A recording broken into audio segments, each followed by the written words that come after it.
আসসালামু আলাইকুম সুপ্রিয় শিক্ষার্থীবৃন্দ, আজকে আমরা 4 নম্বর লেকচারে হাইড্রোকার্বনের শ্রেণী বিভাগ সম্পর্কে আলোচনা করব। তো হাইড্রোকার্বন কি? মূলত কার্বন এবং হাইড্রোজেন দ্বারা যে সকল যৌগগুলো গঠিত হয় সেগুলোই কি? হাইড্রোকার্বন। কার্বন এবং হাইড্রোজেন। তো কার্বন এবং হাইড্রোজেন, এই কার্বন এবং হাইড্রোজেন দ্বারা যে যৌগগুলো গঠিত হয় সেগুলোকে বলা হয় হাইড্রোকার্বন।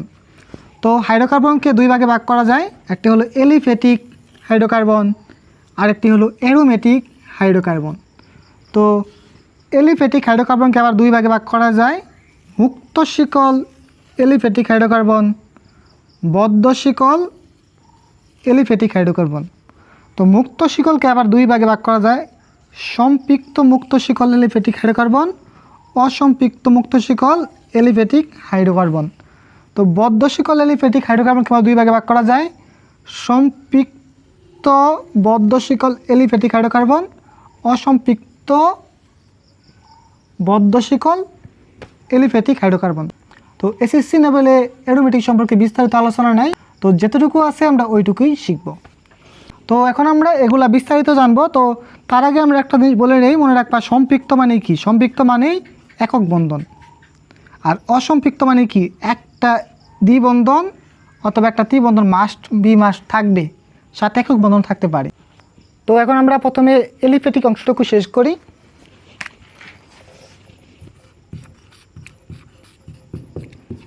এলিফ্যাটিক হাইড্রোকার্বন, এলিফ্যাটিক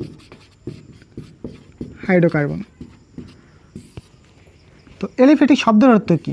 এলিফ্যাটিক শব্দের অর্থ হলো চর্বিজাত। এলিফ্যাটিক শব্দের অর্থ চর্বিজাত। মূলত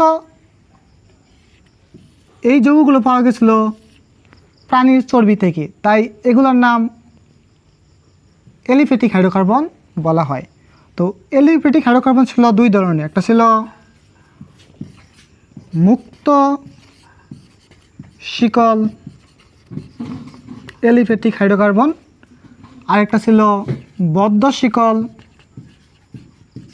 এলিফ্যাটিক হাইড্রোকার্বন। তো মুক্ত শিকল এলিফ্যাটিক হাইড্রোকার্বন কোনগুলা?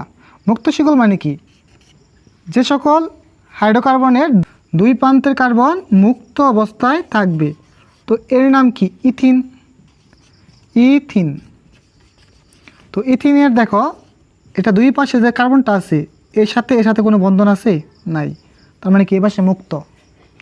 আর বদ্ধ শিকল এলিফ্যাটিক হাইড্রোকার্বন, বদ্ধ শিকল এলিফ্যাটিক হাইড্রোকার্বন হলো যে সকল এলিফ্যাটিক হাইড্রোকার্বনের দুই প্রান্তের কার্বন পরস্পর যুক্ত হয়ে একটি বলয় বা চক্র গঠন করবে। তো বলয় বা চক্র গঠন করবে, তো আমরা 3 কার্বন নিলাম, 3 কার্বন। তো 3 কার্বনে কি দেখো, এর সাথে কোনো মুক্ত কার্বন আছে, সবার সাথে সবাই যুক্ত বা বলয় আকারে আছে। তো দেখো এখানে কয়টা হাত কার্বন? একটা হাত, দুইটা হাত, দুইটা হাইড্রোজেন। একটা হাত, দুইটা হাত, দুইটা হাইড্রোজেন। একটা হাত, দুইটা হাত, দুইটা হাইড্রোজেন। তো এর নাম কি হলো? এর নামকরণটা আমাদের শেখা খুবই জরুরি।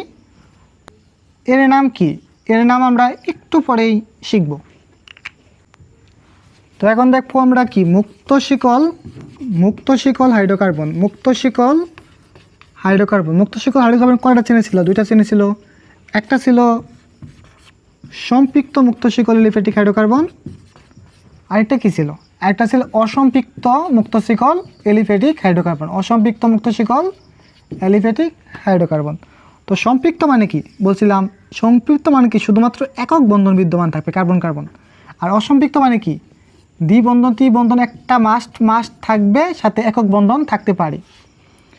তো মুক্ত শিকল মানে কি? দুই প্রান্তে কার্বন মুক্ত অবস্থায় থাকবে। তো সম্পৃক্ত মুক্ত শিকল মানে কি? যে সকল মুক্ত শিকল হাইড্রোকার্বনে কার্বন কার্বন একক বন্ধন বিদ্যমান থাকে সেটাই সম্পৃক্ত মুক্ত শিকল হাইড্রোকার্বন। তো দেখো CH3 এর নাম কি? ইথেন। এটা কি? একটা সম্পৃক্ত মুক্ত শিকল হাইড্রোকার্বন। তো CH3 CH2 CH3 এর নাম কি? প্রোপেন। তো এটা কি? সম্পৃক্ত মুক্ত শিকল হাইড্রোকার্বন। কিন্তু অসম্পৃক্ত মুক্ত শিকল হাইড্রোকার্বন কি? অসম্পৃক্ত মুক্ত শিকল হাইড্রোকার্বন হলো মাস্ট একটা দ্বিবন্ধন বা ত্রিবন্ধন থাকবে। তার মানে কি, যে সকল মুক্ত শিকল হাইড্রোকার্বনে কমপক্ষে একটি কার্বন কার্বন দ্বিবন্ধন বা কার্বন কার্বন ত্রিবন্ধন উপস্থিত তাকে অসম্পৃক্ত মুক্ত শিকল হাইড্রোকার্বন বলে। তো এখানে কি দেওয়া যায় দেখো, CH2 দ্বিবন CH2, তো ইথিন। তো ইথিন একটা কি, ইথিন একটা অসম্পৃক্ত মুক্ত শিকল হাইড্রোকার্বন, যেহেতু দুই প্রান্তের কার্বন কি খোলা, হাত কি জোড়া লাগানো আছে, জোড়া লাগানো নাই।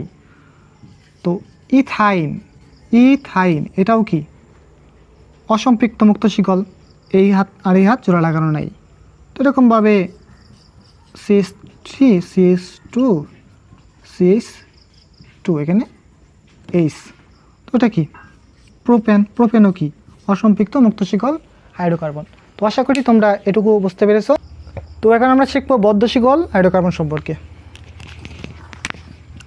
তো বদ্ধ শিকল হাইড্রোকার্বন কয় ধরনের ছিল? দুই ধরনের। বদ্ধ শিকল এলিফ্যাটিক হাইড্রোকার্বন। তো বদ্ধ শিকল ছিল কি, একটা ছিল সম্পৃক্ত মানে কি কার্বন কার্বন একক বন্ধন বিদ্যমান, আর অসম্পৃক্ত ছিল একটা অসম্পৃক্ত কি কার্বন কার্বন মাস্ট একটা দ্বিবন্ধন বা ত্রিবন্ধন থাকবে, এরপর একক বন্ধন থাকতে পারে। তো বদ্ধ শিকলগুলো কি মেনলি দুই প্রান্তের কার্বন যুক্ত হয়ে একটা বলয় বা চক্র গঠন করবে। তার মানে কি দেখো, CH3 এর নাম কি 1 2 3 কার্বন, তাহলে এর নাম হলো কি প্রোপেন। এটা কি ছিল? মুক্ত শিকল সম্পৃক্ত হাইড্রোকার্বন। তো এখন আমরা যেহেতু যখন এটা বদ্ধ শিকল করব, দুই প্রান্তে কার্বন যখন আমরা পরস্পর যুক্ত করে দিব, তখন দেখো কি হয়, CH3 তিনটা কার্বন। তো তিনটা কার্বন যুক্ত করে দিলাম। তো দেখো কার্বন হাত কয়টা? একটা দুইটা, তাহলে H2। কার্বন হাত কয়টা? একটা দুইটা, তাহলে আর H2 লাগে। তো কার্বন হাত কয়টা? দুইটা, H2, মানে কার্বনের 4 হাত পূর্ণ হওয়া লাগবে। তো এর নাম দেখো, এখানে হাইড্রোজেন ছিল কয়টা? 3টা 5টা 8টা, কিন্তু এখানে কয়টা? 2টা 6টা। তার মানে কি 2টা হাইড্রোজেন কমে গেছে। কিন্তু কেন কমে গেল? কারণ এখানে তো এই কার্বনের সাথে এই কার্বনের কোনো বন্ধন ছিল না, কিন্তু এইখানে যখন বদ্ধ শিকল হলো, তখন এই কার্বনের সাথে একটা বন্ধন সৃষ্টি হয়েছে। এই কার্বনের সাথে একটা হাত ফিল আপ হয়ে যাওয়ার কারণে, এই কার্বনের সাথে একটা হাত ফিল আপ হয়ে যাওয়ার কারণে হাইড্রোজেন দুইটা বের হয়ে গেছে। তো এজন্য এই নামের শুরুতে আমরা লিখব কি সাইক্লোপ্রোপেন। তো একইভাবে আরেকটা দেখো, CH3 CH2 এর নাম কি বিউটেন। তো যখন আমরা বদ্ধ শিকল করব, তখন কি এই 4টা কার্বন আমরা এরকম চক্রের মতো লিখে ফেলবো। তো দেখো এই কার্বন হাত কয়টা? 2টা, তাহলে আর 2টা হাত ফাঁকা, 2 হাতে 2টা হাইড্রোজেন, এই হাতে 2টা ফাঁকা 2টা হাইড্রোজেন, তো এখানে 2টা হাত 2টা হাইড্রোজেন, তো এই কার্বনে 2টা হাত ফাঁকা 2টা হাইড্রোজেন। তো দেখো এখানে হাইড্রোজেন কয়টা হয়েছে? 8টা, আর এখানে ছিল কয়টা? 3 5 7 10টা, 2টা হাইড্রোজেন কমে গেছে। এর নাম কি সাইক্লোবিউটেন। অসম্পৃক্ত বদ্ধ শিকল হাইড্রোকার্বন কোনগুলা? অসম্পৃক্ত দেখো, CH3 CH2 এটা কি ছিল? প্রোপিন, কিন্তু এটা ছিল কি মুক্ত শিকল। তো এটা বদ্ধ শিকল করতে গেলে আমরা কি করব? 3টা কার্বন সুন্দর করে লিখে ফেলবো এরকমভাবে। তো এখানে একটা দ্বিবন্ধন ছিল, যে কোনো একটা দ্বিবন্ধন দিয়ে দিব। তো এখানে হাইড্রোজেন ছিল কয়টা? তো এখানে হাইড্রোজেন ছিল কয়টা? 3টা 4টা 5টা 6টা। কিন্তু এখানে দেখো কার্বনে কয় হাত ফিল আপ? 1টা 2টা 3টা, তাহলে এখানে কয়টা হাইড্রোজেন যাবে? একটা। এই কার্বনে কয়টা হাত ফিল আপ? 1টা 2টা, তো এখানে কয়টা হাইড্রোজেন যাবে? 2টা। এই কার্বনে 3টা হাত ফিল আপ, এখানে একটা হাইড্রোজেন যাবে। তো হাইড্রোজেন হলো কয়টা? 1টা 2টা 3টা 4টা, তো হাইড্রোজেন 2টা কমে গেল। কেন কমে গেল? কারণ এই যে কার্বন কার্বন যুক্ত হলো, এই জন্য। তো এর নাম কি হবে? এই প্রোপিন। তো এখন দেখো বিউটিনের সংখ্যা কীরকম ছিল? Butene CH3 CH2 CH2। তো এটা কী ছিল? মুক্ত শিকল। এখন আমরা বদ্ধ শিকলে কনভার্ট করব। তাহলে দেখো 4টা কার্বন এভাবে লিখে ফেলবো। যে কোনো একটা দ্বিবন্ধন দিয়ে দিব, এটা দিয়ে দিলাম, এটা দিয়ে দিলাম। তো দেখো কয়টা হাত, একটা হাত, দুইটা হাত, তিনটা হাত, একটা হাইড্রোজেন, একটা হাত, দুইটা হাত, দুইটা হাইড্রোজেন, একটা হাত, দুইটা হাত, তো কয়টা হাত ফাঁকা, দুইটা হাত ফাঁকা, দুইটা হাইড্রোজেন। তো এখানে কয়টা হাত ফাঁকা, একটা হাত, দুইটা হাত, তিনটা হাত, কার্বন হাত 4টা থাকে, তো একটা হাত ফাঁকা, এখানে একটা হাইড্রোজেন। তো দেখো একটা, দুইটা, তিনটা, চারটা, পাঁচটা, ছয়টা হাইড্রোজেন। এখানে হাইড্রোজেন ছিল কয়টা, 5টা, 6টা, 8টা, দুইটা হাইড্রোজেন কমে গেছে। তো দুইটা হাইড্রোজেন কমে গেছে, এটার নাম কি, বিউটিন। তো এখন আমরা অ্যারোমেটিক যৌগ সম্পর্কে জানবো। তো অ্যারোমেটিক যৌগ সম্পর্কে এসএসসি লেভেলে পূর্ণাঙ্গ আলোচনা নেই, তো এসএসসি লেভেলের জন্য যতটুকু প্রয়োজনীয় ততটুকু আমরা আলোচনা করব। তো অ্যারোমেটিক শব্দটি এসেছে গ্রিক শব্দ এরোমা থেকে।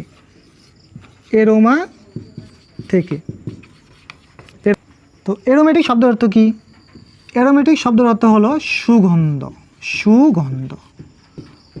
প্রথমে যে অ্যারোমেটিক যৌগগুলো পাওয়া গেছিলো সেগুলো মেইনলি সুগন্ধযুক্ত ছিল, তাই এগুলোর নাম অ্যারোমেটিক করা হয়। এখন যে যৌগগুলো পাওয়া যায় সেগুলা